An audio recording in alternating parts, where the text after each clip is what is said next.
ಕೇಳಿರಿ ಕೇಳಿರಿ ಶಿವವಚನ, ಕೇಳಿರಿ ಕೇಳಿರಿ ಗುರುವಚನ, ಕೇಳಿರಿ ಕೇಳಿರಿ ಶಿವವಚನ, ಕೇಳಿರಿ ಕೇಳಿರಿ ಗುರುವಚನ. ಪುರಾತರ ವಚನಾನುಭವ ಕೇಳಿ ಬದುಕಿರಯ್ಯ. ಕೇಳಿದ ಸದ್ಭಕ್ತರೆಲ್ಲರೂ ಕೃತಾರ್ಥರಪ್ಪರು. ತನು ಕರಗಿ ಮನ ಕೊರಗಿ ಭಾವ ಬೆಚ್ಚದು, ತನು ಕರಗಿ ಮನ ಕೊರಗಿ ಭಾವ ಬೆಚ್ಚದು. ಅಹಂಕಾರ ಬಳಿದು ಶರಣರ ಅನುಭಾವವ ಕೇಳಿದಡೆ, ಅಹಂಕಾರ ಬಳಿದು ಶರಣರ ಅನುಭಾವವ ಕೇಳಿದಡೆ. ಅದೇ ಮುಕ್ತಿ ನೋಡಿರಿ, ಅದೇ ಮುಕ್ತಿ ನೋಡಿರಿ, ಅದೇ ಮುಕ್ತಿ ನೋಡಿರಿ, ಅದೇ ಮುಕ್ತಿ ನೋಡಿರಿ. ಇಂತಲ್ಲದೆ ಮನೋವ್ಯಾಕುಲರಾಗಿ ತನ್ನುಟ್ಟಿ ಕೇಳಿದಳಿ, ಇಂತಲ್ಲದೆ ಮನೋವ್ಯಾಕುಲರಾಗಿ ತನ್ನುಟ್ಟಿ ಕೇಳಿದಳಿ. ಉಪದೇಶವಿತ್ತು ಸಲುದಯ್ಯ ತಡಬಡುವುದಯ್ಯ, ಉಪದೇಶವಿತ್ತು ಸಲುದಯ್ಯ ತಡಬಡುವುದಯ್ಯ. ಮಹಾಲಿಂಗ ಕಲ್ಲೇಶ್ವರ, ಮಹಾಲಿಂಗ ಕಲ್ಲೇಶ್ವರ ಗುರುವಚನ ಪರಾಮುಖಂಗೆ, ಗುರುವಚನ ಪರಾಮುಖಂಗೆ. ಎಂದೆಂದು ಭವಲಿಂಗರು ನೋಡ, ಎಂದೆಂದು ಭವಲಿಂಗರು ನೋಡ, ಎಂದೆಂದು ಭವಲಿಂಗರು ನೋಡ, ಎಂದೆಂದು ಭವಲಿಂಗರು ನೋಡ, ಎಂದೆಂದು ಭವಲಿಂಗರು ನೋಡ, ಎಂದೆಂದು ಭವಲಿಂಗರು ನೋಡ.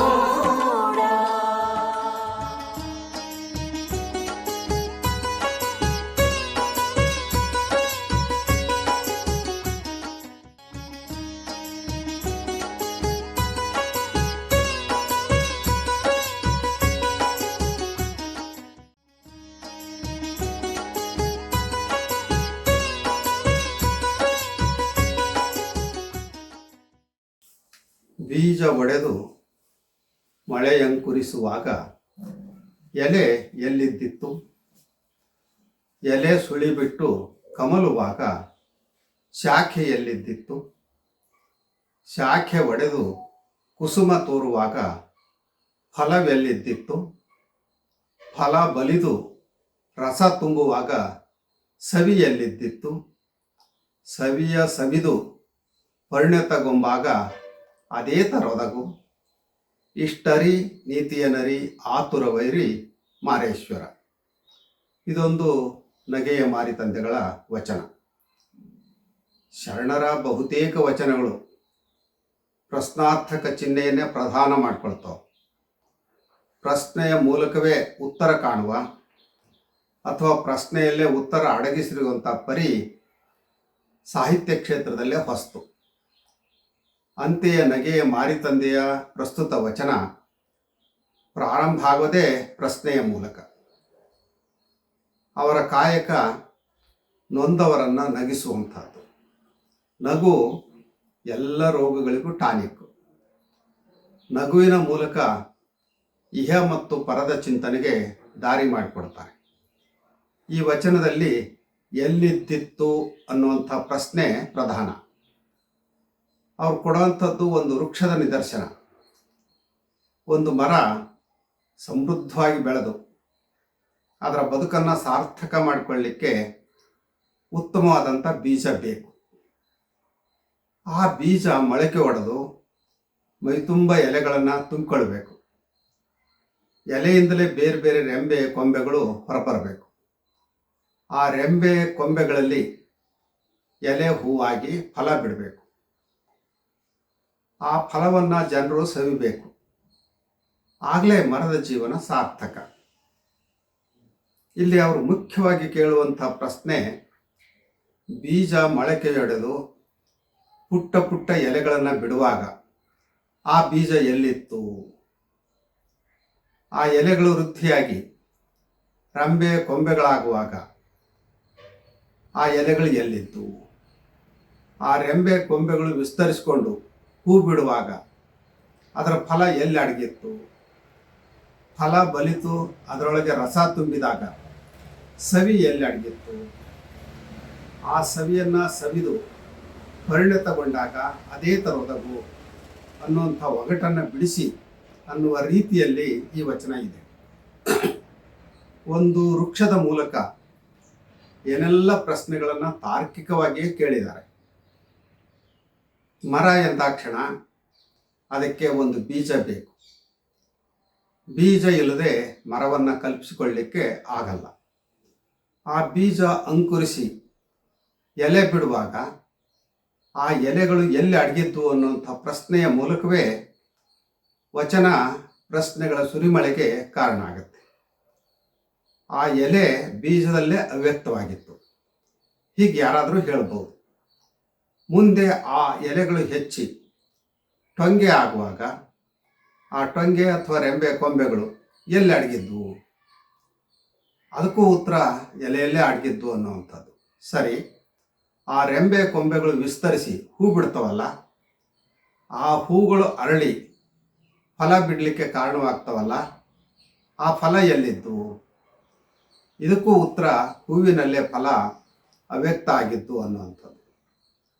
ಮುಂದಿನ ಪ್ರಶ್ನೆ, ಆ ಫಲ ಬಲಿತು ಅದರೊಳಗೆ ರಸ ತುಂಬಿ ಹಣ್ಣು ರುಚಿ ಕೊಡ್ತಾ ಇದೆಯಲ್ಲ, ಆ ರುಚಿ ಎಲ್ಲಿತ್ತು? ಆಗಲೂ ಉತ್ತರ ಆ ಬಲಿತ ಫಲದಲ್ಲೇ ಇತ್ತು ಅನ್ನುವಂಥದ್ದು. ಆ ವೃಕ್ಷದ ರುಚಿಯಾದ ಹಣ್ಣುಗಳನ್ನು ಸವಿದಾಗ ಮನುಷ್ಯನಿಗೆ ತೃಪ್ತಿ ಆಗುತ್ತೆ. ಆಹಾ, ಈ ಹಣ್ಣುಗಳು ಎಷ್ಟೊಂದು ರುಚಿಯಾಗಿವೆ ಅಂತ ನಾಲಿಗೆ ಚಪ್ಪರಿಸ್ತಾನೆ. ಹಾಗಿದ್ರೆ ಆ ತೃಪ್ತಿ ಎಲ್ಲಿಂದ ಬಂತು? ಈ ಸತ್ಯವನ್ನು ಮನುಷ್ಯ ಅರಿಬೇಕು ಅಂತ ಹೇಳ್ತಾರೆ ನಗೆಯ ಮಾರಿ ತಂದೆಯವರು. ಈ ವಚನ ವ್ಯಾವಹಾರಿಕವಾಗಿ ತೋರುವ ಅರ್ಥವೇ ಒಂದಾದರೆ, ಆಧ್ಯಾತ್ಮಿಕವಾಗಿ ತೋರುವಂಥ ಅರ್ಥವೇ ಬೇರೊಂದು. ಒಂದು ಬೀಜ ಮೊಳಕೆಯೊಡೆದು ಎಲೆ ಬಿಡೋದು, ಎಲೆಗಳಿಂದ ರೆಂಬೆ ಕೊಂಬೆಗಳು ವಿಸ್ತರಿಸ್ಕೊಳ್ಳೋದು, ಅವು ಬಲಿಷ್ಠವಾದಾಗ ಹೂ ಬಿಡೋದು, ಹೂಗಳಿಂದ ಹೀಚು ಕಾಯಿ ಹಣ್ಣಾಗೋದು, ಹಣ್ಣು ರುಚಿಯಾದ ರಸದಿಂದ ತುಂಬಿಕೊಳ್ಳೋದು, ಇವೆಲ್ಲ ನೈಸರ್ಗಿಕವಾಗಿ ನಡೆಯುವಂಥ ಸಹಜ ಪ್ರಕ್ರಿಯೆಗಳು. ಈ ನೈಸರ್ಗಿಕ ಪ್ರಕ್ರಿಯೆಯಂತೆ ಮಾನವನ ಅಂತರಂಗದಲ್ಲೂ ಅವನನ್ನು ಸದಾ ಜಾಗೃತಗೊಳಿಸುವಂಥ ಕ್ರಿಯೆಗಳು ನಡೀತಾನೇ ಇರ್ತಾವೆ. ಆದರೆ ಅದರತ್ತ ಮನುಷ್ಯ ಹೆಚ್ಚು ಗಮನ ಕೊಡ್ತಾ ಇಲ್ಲ. ವಾಸ್ತವವಾಗಿ ಆತ ಬಹಿರ್ಮುಖನಾಗಿ ಅಲ್ಲೇ ಏನೆಲ್ಲವನ್ನ ಕಂಡು ಅದೇ ಸುಖ ಇದೆ ಅಂತ ಭ್ರಮೆಯಲ್ಲಿರ್ತಾನೆ. ನಿಜವಾದ ಸುಖ ಹೊರಗಿನ ವಸ್ತು ಒಡವೆಗಳಲ್ಲಿ ಇಲ್ಲ. ಅದು ಇರುವಂಥದ್ದು ತನ್ನ ಅಂತರಂಗದ ಅರಳುವಿಕೆಯಲ್ಲಿ. ಇದನ್ನು ಅವರು ಸ್ಪಷ್ಟಪಡಿಸ್ತಾರೆ. ಇದನ್ನು ಮರಿಬಾರದು ಅನ್ನುವಂಥ ಎಚ್ಚರಿಕೆಯನ್ನು ಒಂದು ಬೀಜದ ವಿವಿಧ ಹಂತಗಳನ್ನು ತಲುಪಿ ರಸಭರಿತ ಹಣ್ಣಾಗುವ ಕ್ರಿಯೆಯಲ್ಲಿ ತೋರಿಸಿದ್ದಾರೆ. ಪ್ರತಿಯೊಬ್ಬ ಮಾನವನು ದೇವನಾಗುವ ಅರ್ಹತೆಯನ್ನು ಹೊಂದಿದ್ದಾನೆ. ಹಾಗಾಗಿನೇ ಬಸವಣ್ಣವರು ದೇಹವೇ ದೇವಾಲಯ ಅಂತ ಹೇಳಿರೋದು. ದೇಹ ದೇವಾಲಯ ಆದಾಗ ಜೀವ ಶಿವನಾಗ್ತಾನೆ. ಆತ್ಮ ಪರಮಾತ್ಮನಾಗುವ ಪ್ರಕ್ರಿಯೆ ಇಲ್ಲಿದೆ. ಜೀವ ಬೇರೆಯಲ್ಲ, ದೇವ ಬೇರೆಯಲ್ಲ. ಮನುಷ್ಯ ತನ್ನೊಳಗೆ ಅರಿವಿನ ಬೀಜವನ್ನು ಬಿತ್ತಿ ಸಾಧನೆಯ ಮೂಲಕ ಐಕ್ಯ ಸ್ಥಿತಿಯನ್ನು ತಲುಪಬೇಕು. ವ್ಯಕ್ತಿ ಹಂತ ಹಂತವಾಗಿ ಮಾಗ್ತಾ ಶರಣಸತಿ ಲಿಂಗಪತಿ ಅನ್ನುವಂಥ ತತ್ವದ ನೆಲೆಯಲ್ಲಿ ಸಾಧನೆಯನ್ನು ಮಾಡ್ತಾ ತನ್ನೊಳಗೆ ತಾನು ಬೆಳಿಬೇಕಾಗುತ್ತದೆ. ಬಾಹ್ಯ ವಿಕಾಸಕ್ಕಿಂತ ಆಂತರಿಕ ವಿಕಾಸ ಬಹಳ ಮುಖ್ಯ. ಆಗ ವ್ಯಕ್ತಿ ಪರಮಾನಂದವನ್ನು ಅನುಭವಿಸಲಿಕ್ಕೆ ಸಾಧ್ಯ. ಬಹುತೇಕ ಜನರು ಸುಖ ಸಂತೋಷ ಹೊರಗಿನ ವಸ್ತುಗಳಲ್ಲಿ ಇದೆ ಅಂತ ಹೇಳಿ ಅವುಗಳ ಸಂಗ್ರಹ ಉಪಭೋಗದಲ್ಲೇ ಕಾಲ ಕಳೀತಾರೆ. ಅಂಥವ್ರಿಗೆ ಅಲ್ಲಮ ಸಾಸಿವೆಯಷ್ಟು ಸುಖಕ್ಕೆ ಸಾಗರದಷ್ಟು ದುಃಖ ನೋಡ ಅಂತ ಹೇಳ್ತಾರೆ. ಹೀಗೆ ಕೇವಲ ಬಹಿರ್ಮುಖಿಯಾಗದೆ ಮನುಷ್ಯ ಅಂತರ್ಮುಖಿಯಾದರೆ ತನ್ನನ್ನು ತಾನು ಅರಿಲಿಕ್ಕೆ, ಹಣ್ಣಿನ ರುಚಿಯನ್ನು ಸವಿಯುವಂತೆ ತನ್ನೊಳಗೆ ತಾನು ಸಂತೃಪ್ತ ಜೀವನದ ಅನುಭವ ಪಡೀಲಿಕ್ಕೆ ಸಾಧ್ಯ. ತನ್ನ ತಾನರಿತಡೆ ತಾನೇ ದೇವನೋಡ ಅಂತ ಹೇಳ್ತಾರೆ ಶರಣರು. ಈ ಅರಿವೇ ಆನಂದದ ಮೂಲ. ಅರಿವು ಬಾಹ್ಯ ವಸ್ತು ಒಡವೆಗಳದ್ದು ಅಲ್ಲ. ಆತ್ಮಾವಲೋಕನದ ಮೂಲಕ ಆತ್ಮ ಪರಮಾತ್ಮನಾಗುವಂಥ ಅರಿವು. ನಮ್ಮ ಪಿಂಡಾಂಡದಲ್ಲಿ ಇಲ್ಲದ್ದು ಬಾಹ್ಯ ಬ್ರಹ್ಮಾಂಡದಲ್ಲಿ ಎಲ್ಲೂ ಇಲ್ಲ ಅನ್ನುವಂಥ ಮಾತು ನಿಜಕ್ಕೂ ಸತ್ಯ.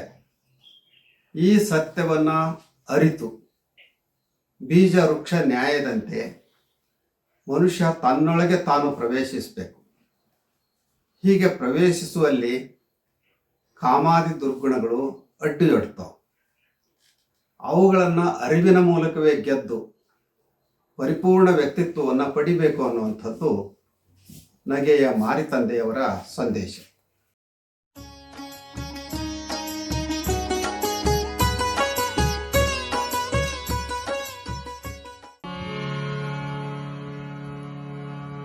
ಬೀಜ ಒಡೆದು ಮೊಳಕೆಯಂಕುರಿಸುವಾಗ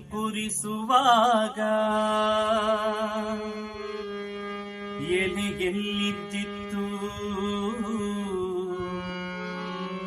ಸುಳಿಬಿಟ್ಟು ಕಮಲುವಾಗ ಶಾಖೆಯಲ್ಲಿದ್ದಿತ್ತು.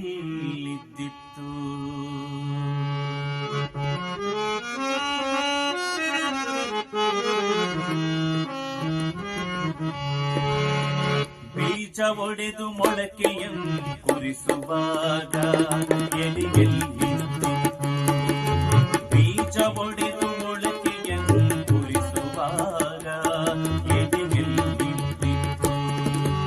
ಎಲೆ ಸುಳಿಗ ಬಿಟ್ಟು ಕಮಲುವಾಗ, ಎಲೆ ಸುಳಿಗ ಬಿಟ್ಟು ಕಮಲುವಾಗ ಶಾಖೆಯಲ್ಲಿದ್ದಿತ್ತು.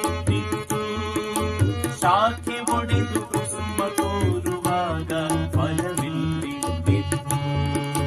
ಶಾಖೆ ಒಡೆದು ಕುಸುಮ ತೋರುವಾಗ ಫಲವಿಲ್ಲಿದ್ದಿತ್ತು.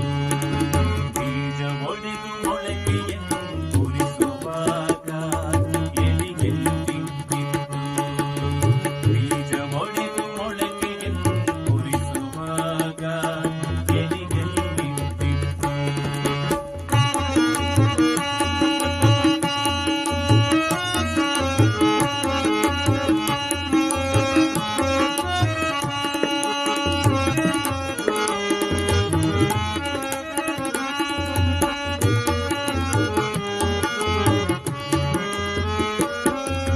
ಫಲ ಬಲಿದು ರಸ ತುಂಬುವಾಗ ಸವಿಗೆಲ್ಲಿದ್ದಿತ್ತು.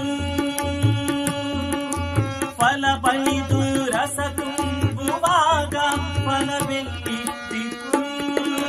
ಫಲ ಬಲಿದು ರಸ ತುಂಬುವಾಗ ಸವಿಗೆಲ್ಲಿದ್ದಿತ್ತು. ಸವಿಯ ಸವಿದು ಪರಿಣಿತಗೊಂಡಾಗ ಅದೇ ತರ ಒದವು.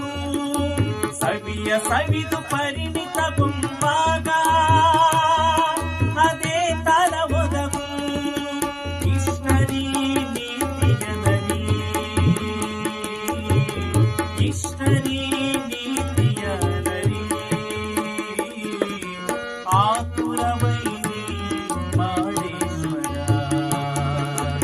ಆತುರವೈರಿ ಮಾರೇಶ್ವರ. ಬೀಜ ಒಡೆದು ಮೊಳಕೆಯಂಕುರಿಸುವಾಗ ಎಲೆಗೆಲ್ಲಿದ್ದಿತ್ತು. ಬೀಜ ಒಡೆದು ಮೊಳಕೆಯಂಕುರಿಸುವಾಗ ಎಲೆಗೆಲ್ಲಿದ್ದಿತ್ತು.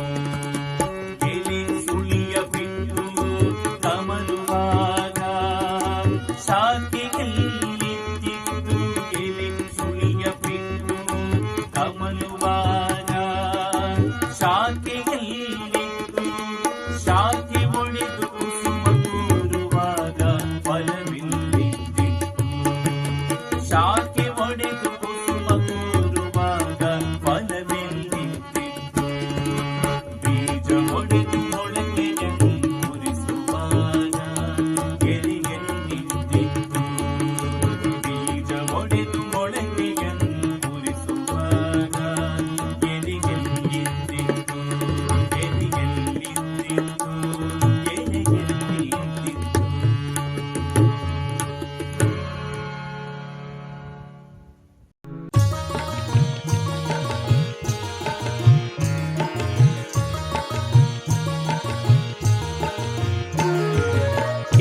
ಬನ್ನಿ ಕೇಳ ಬನ್ನಿ ವಚನ ಸಂದೇಶ, ಕೇಳ ಬನ್ನಿ ವಚನ ಸಂದೇಶ.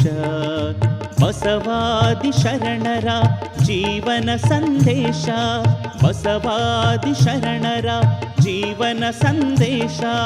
ನಮ್ಮೆಲ್ಲರ ಬದುಕಿಗೆ ಬೆಳಕ ನೀವ ಸಂದೇಶ, ನಮ್ಮೆಲ್ಲರ ಬದುಕಿಗೆ ಬೆಳಕ ನೀವ ಸಂದೇಶ.